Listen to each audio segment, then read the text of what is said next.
Evening everyone. I'm working for a new project. Gamit itong answer sheet, itong mga sinircle ng estudyante, kukunin natin yung kanyang sagot para like zip grade. Ayan. Ito sinusubukan ko pa lang. Ito yung aking mga kailangan na application, Tesseract and Image Magic. So, nidadagdag ko siya dito sa Deep Auto. Ayan. Example, meron tayo ditong image. Itong image na to, ayan, sinagutan ng estudyante, din sa taas LRN. Tapos pwede na natin lagyan ng name.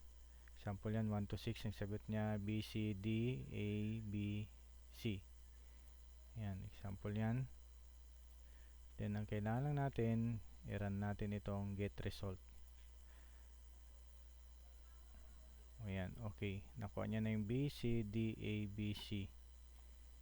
Ayan, based dito sa image na kanyang sinagutan. Yan yung ginagawa ko ngayon. Idadagdag ko dito sa project wallow. Dito idadagdag ko dyan. Pero pwede natin din ibigay ng libre. Kasi itong project wallow ay web based. Ito yung mga ginagawa ko. Then dinagdag ko dito sa school ID. Pwede ka mag-create ng own layout. Yan, example ito. Yan, save template, front, back. Then size cannot be changed, do not ungroup content. Yan, example, selection pane. Tayo sa example ito, selection pane. Ayan, wag nyo po ungroup, kailangan back 0, front 0. Yan, kailangan wag nyo po ungroup. Example, ang gusto ko lang dito ay wala na itong LRN, ilalagay natin dito sa baba. Then itong yan, tanggalin na natin yan. Pwede magtanggal. Example, full name, tanggalin natin to. Yan, lagay na natin itong full name dito. Tanggalin na natin itong mga ito. Pwede po magtanggal. Yan. Yan. Ito lang example lang gusto ko makita sa harap. Pwede natin itong lakyan. Yan. Example ganyan siya. Then center. Lagyan natin ng 10. Lagyan natin 10. Ayan, ganyan. Then ayan. Ito is school yan. School name, school address, school email, year, then school ID. Example yung itong ito, lalagay na natin si example dito, school, tanggalin natin itong school ID, pwede pong tanggalin yan. Then lagay natin center. Then ito ay lagay natin dyan, yan example. Then yan, pwede nyo ano yung picture, picture, format natin picture, yung kanyang brightness, oops, or set transparent, set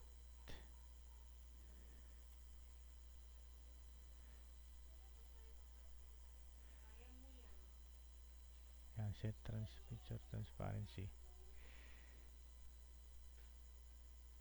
Yan, example yan. Yan, itong LRN, itong school ID, example, din natin ilagay yan. Ito na lang, ganito na lang. Yan, ito natin.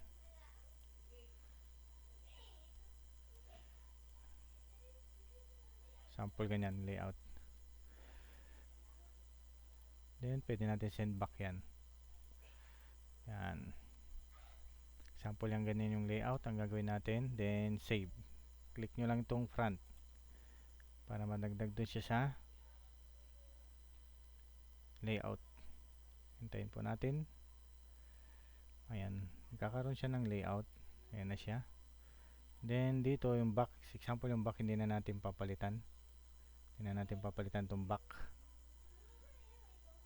As is na yan. Pwede nyo rin siyang palitan yung layout.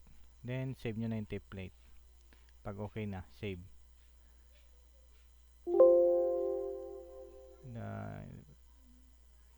Yes. Kasi meron ng dating sheet dun sa dito sa more. Yan, meron na po dito sa sample yung template. Pag i-click natin yung yes, magki-create siya ng new template. Okay na. Then pag okay na yan, punta natin dito, refresh. Ito na po siya. Ito na yung bagong template. Yan na. Yan yung bagong template. Yan, close na natin. Gagawa na tayo ng bagong ID. Pwede na tayo dito, ID creator, create school ID. Yan. Unang LRN, yan, S0. Punta tayo dito sa more, ID, school ID, student, view. Itong S0 siya dapat ang unang estudyante. Example yan. Siya dapat. Ilalagay lang natin school email. Yan. At gmail.com. Example lang yan para mabilis tayo. School address. Then father. Kung wala yung dalawa, ganun pa rin. Contact number. Pwede din maglagay, pwede hindi. Example yan. Then example itong design. Add. Nasa punta na siya sa template. Then second student. Mother naman. Hindi tayo ulit maglagay ng contact number. Add. Third student. Father ulit. Add. Then yan. Add ulit. Hanggang 4 yan. Add. Then pag okay na lahat, click nyo yung save. Yes. Then okay. Close. Close. Buksan natin yan yung ID.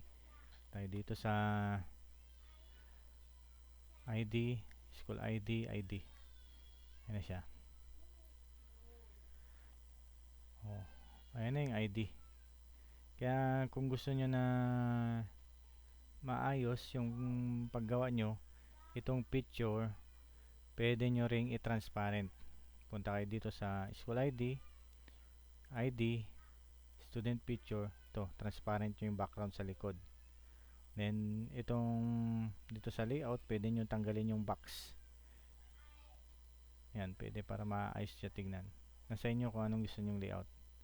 Ayan na siya, then ready to print na. Kung ano yung ginawa nyo dun sa paggawa ng ID layout. Then may nagsuggest magdagdag daw po ng ito sa SF9 load. Example ito, si Amor. Click mo first, bubuksan niya yung grading card ng una niyang ginawa para makikita natin kung ano yung mga grade ng first quarter. Ayan, para diretso ka na magbago kung gusto nyo. Then create card ka na ulit. Yun lang, yun ang akin mga dinagdag. Salamat sa pakikinig.